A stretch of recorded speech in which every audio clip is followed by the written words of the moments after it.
Assalamualaikum warahmatullahi wabarakatuh. Perkenalkan, nama saya Azizati Mardiah dari kelas 11 Akuntansi 1. Di sini saya akan menjelaskan sedikit tentang rangkuman dari mata pelajaran PKN, terutama pada materi penggolongan hukum. Baik, langsung saja kita ke pembahasan yang akan saya bahas. Penggolongan hukum terbagi menjadi 5 bagian. Dalam pembagian tersebut dibagi lagi menjadi beberapa bagian. Penggolongan hukum yang pertama yaitu menurut sumbernya. Menurut sumbernya, hukum terbagi menjadi 4 bagian lagi, yaitu hukum undang-undang. Hukum undang-undang adalah hukum yang tercantum dalam Undang-Undang Dasar 1945. Kemudian, hukum yang kedua yaitu menurut adat dan kebiasaan.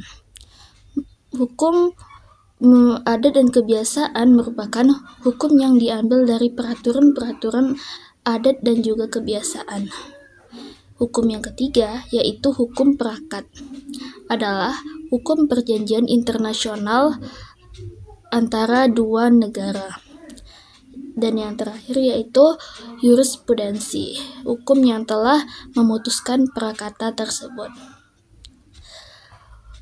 Hukum yang kedua yaitu hukum berdasarkan bentuknya.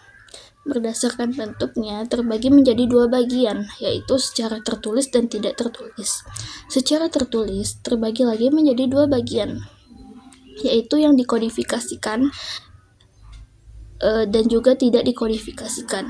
Yang dikodifikasikan tersusun secara sistematis, lengkap, akurat, dan juga terpercaya. Contohnya kitab undang-undang.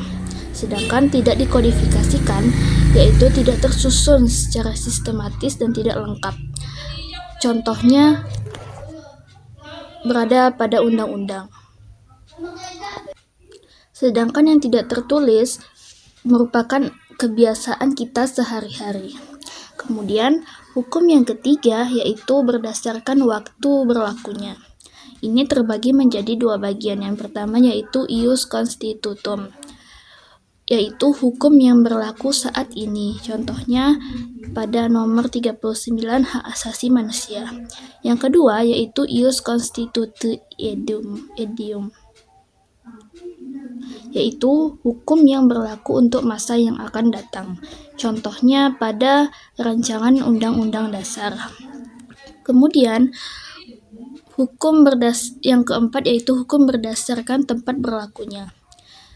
Hukum berdasarkan tempat berlakunya terbagi menjadi 4 bagian, yaitu hukum nasional. Hukum nasional adalah hukum resmi yang terdapat di undang-undang yang berlaku untuk negara. Contohnya Undang-Undang Dasar 1945. Yang kedua yaitu hukum internasional. Hukum internasional berlaku adanya perjanjian. Dan yang ketiga hukum asing, yaitu hukum yang berlaku dengan negara asing. Dan yang terakhir yaitu hukum gereja, yaitu hukum merupakan kumpulan norma yang berlaku ke anggotanya. Kemudian pembagian hukum yang terakhir yaitu hukum menurut sifatnya.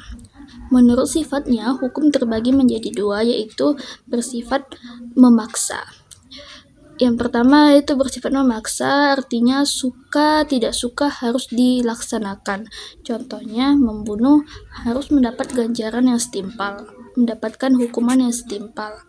Yang kedua, menurut sifatnya yaitu bersifat memaksa. Hukum bersifat memaksa dalam bentuk perdagangan, contohnya mekanisme berjalannya hukum.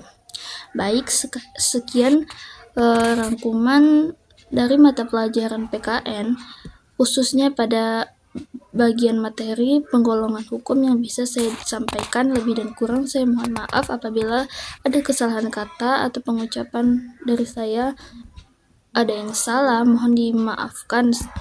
Wabillahi taufik wal hidayah. Wassalamualaikum warahmatullahi wabarakatuh.